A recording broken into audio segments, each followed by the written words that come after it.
She stayed awake the entire way, from Przemyśl to Paris. And when I asked her why, I felt chills run down my spine. Drivers on international routes learn very quickly how to recognize strange people. Some panic at the border as if they're carrying half a suitcase of contraband, even though inside there's only sausage and warm clothes. Some, after 2 in the morning, start talking non-stop, as if they're terrified of being left alone with their own thoughts. And others stay silent the whole journey, as though they're not escaping to another country, but from themselves. But that girl was different. I noticed her back at the station in Przemyśl. It was around 8 in the evening. A cold November rain dripped slowly onto the wet asphalt. People were loading suitcases into the luggage compartment. Someone was hurriedly smoking before the trip. Someone else was calling family.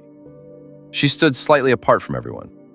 A small black backpack, a dark jacket, a tired face, and the eyes of someone who hadn't truly slept in a very long time.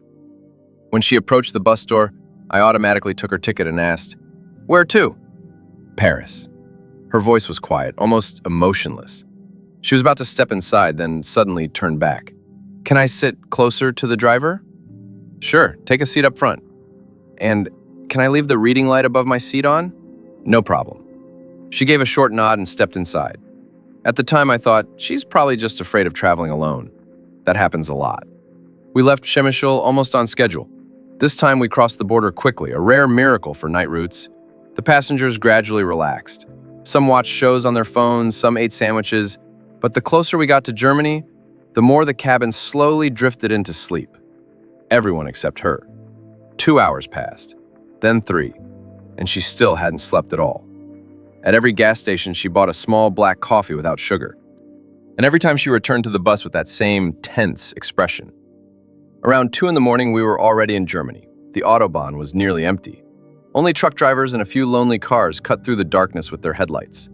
Rain whispered against the windshield, and inside the cabin there was that special silence of night travel, when people sleep so deeply that even sharp turns can't wake them. I glanced into the mirror. Everyone was asleep. Everyone except her. She sat motionless, staring straight ahead, a third cup of coffee in her hands. At the next gas station, I finally asked, "Are you seriously not planning to sleep at all?" She flinched, as if I had pulled her out of some distant thought. "No." "You'll go insane like that." For a second, she even smiled, but there was something deeply exhausted in that smile. "Better this way." "Why?" She stayed silent for a few seconds, then quietly said, "If I fall asleep on the road, I'll dream about that bus again." At first, I thought it was some kind of joke, but her eyes were completely serious. "What bus?" She lowered her gaze. "The one where everyone died." Those words made me uncomfortable. The road teaches drivers very quickly not to ask unnecessary questions. People on international routes often carry things much heavier than their suitcases. But something in her voice made me continue. "You were in an accident?" She silently nodded. 3 years ago, an international route to France." Then she finished her coffee and returned to the cabin. And I kept thinking about her words. Night roads encourage that. After 2 or 3 in the morning, a driver's mind starts working differently. The darkness outside the windows, the endless hum of tires, the never-ending road. All of it slowly drags you into a strange, half-dreaming state. And other people's stories sound far more frightening in that atmosphere. Around 3 in the morning, the rain became heavier. Water sprayed from truck tires in massive waves. The headlights smeared across the wet asphalt, and the highway ahead looked like a black river. That was when the girl suddenly said, "There's going to be a gas station with blue neon lights ahead." I instinctively looked forward. A minute later, a gas station with a glowing blue sign emerged from the darkness. A cold feeling crept down my spine. "Have you traveled this road often?" "No." "Then how did you know?" She stayed silent, only stared at the rain-covered glass. We drove another 20 minutes. Then she spoke again. "There'll be road construction ahead." I looked at the navigation screen. No construction was marked, but a few minutes later, we really did reach a narrow section filled with cones and flashing yellow lights. Now it was starting to irritate me. "Are you messing with me?" She slowly shook her head. "I've already seen this night." "Where?" "In my dreams." After that, I became genuinely uneasy. I lowered the window, letting cold air into the cabin, trying to calm myself.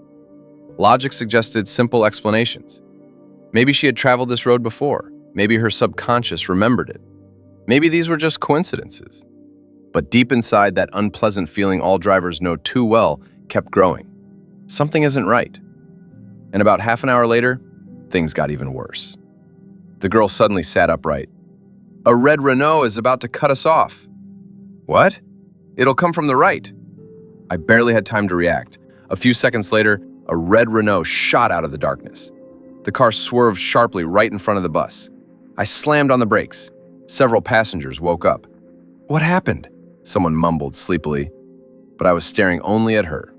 She had gone pale, and she was trembling. "You've seen this before, haven't you?" I asked quietly. She slowly nodded. That's exactly how it started. Something tightened inside my chest. "What accident?" She stayed silent for a long time. Then she began speaking, quietly, as though afraid of her own words. 3 years earlier, she had been traveling on an international bus to France. Same night, same rain, same Germany. Around 4 in the morning, the driver began falling asleep at the wheel. Nobody noticed, everyone was asleep. Then the bus flew off the road. She survived by pure accident. She had been sitting near the front doors. She said she woke up later in a hospital. Most of the passengers died.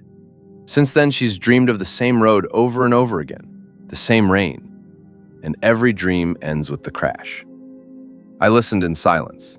Ahead stretched the wet Autobahn, and it became harder and harder to shake the feeling that this night was starting to resemble her dream far too closely. The rain, the time, Germany, even that red Renault. I looked at the clock, 3:46. She looked at it too, then quietly said, "In my dream, the crash happened at 4:12. After those words, I couldn't drive normally anymore. My hands tightened around the wheel. I tried convincing myself it was just psychology. The human mind finds patterns very easily, even where none exist. But the atmosphere inside the bus kept growing heavier. Even the passengers who had woken after the sudden braking now sat silently, as if they felt something strange too. The girl stopped drinking coffee. She simply stared ahead, as though waiting for something. Then she suddenly said, "There'll be a bridge in 10 minutes. I swallowed hard. "And?" She slowly turned toward me. There was real fear in her eyes. "In the dream, we never made it there." After those words, my mouth went dry. I slowed down. A truck behind us flashed its lights impatiently, but I didn't care. The road ahead disappeared into the rain. The headlights carved only a narrow, wet corridor through the darkness. 3:58. Absolute silence filled the cabin. Even the child who had cried earlier was asleep now. 4:03. The rain became heavier. I could almost physically feel the tension. 4:07. The girl suddenly sat upright. "There's going to be a truck ahead." I gripped the steering wheel, and within a minute, I saw the outline of a truck in the darkness. It was partially stopped on the emergency lane, without proper lights, almost invisible in the rain. My hands went cold. God. In the dream, the driver never saw it, she whispered. I immediately slowed down. The truck was getting closer. Water exploded beneath the wheels, and at that exact moment, the girl screamed. So loudly that the entire cabin woke up. "Brake!" I instinctively slammed on the brakes. The bus lurched violently forward. Passengers screamed, and in that same second, another large international bus burst out of the darkness directly ahead of us. It skidded across the wet road, sliding sideways through the lanes. I caught a glimpse of the terrified driver behind the windshield. Then came a horrifying metallic crash.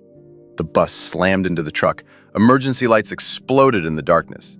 Pieces of glass and plastic scattered across the highway. Panic filled my bus.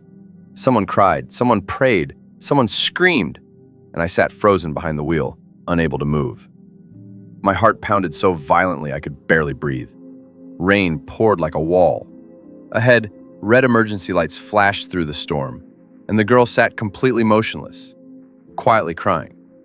I don't remember how I called emergency services. I don't remember running into the rain. I remember only one thing: that bus. It looked almost exactly the way she had described it. People died that night, and when, hours later, we finally continued toward Paris, nobody on the bus slept anymore. Dawn was breaking. The gray morning sky slowly dissolved the night. The passengers sat in silence. The girl stared out the window into the distance, then quietly said, "For the first time, the dream ended differently." "What do you mean?" She looked at me with exhausted eyes. "Before this, I always woke up before the crash." I stayed silent for a long time, then asked, "So what now?" She gave a faint smile. "Maybe now I'll finally be able to sleep." By the time we entered Paris, the city was waking up. Bakeries were opening. The first pedestrians appeared on the sidewalks. Passengers gathered their belongings and called relatives. The girl was one of the last to leave. Before stepping out, she suddenly turned around. "Thank you for braking." Then she walked away. I watched her for a long time. Then I looked back toward the wet highway behind us. And for the first time in many years on the road, I understood something strange. Sometimes the road warns people, but not everyone knows how to listen.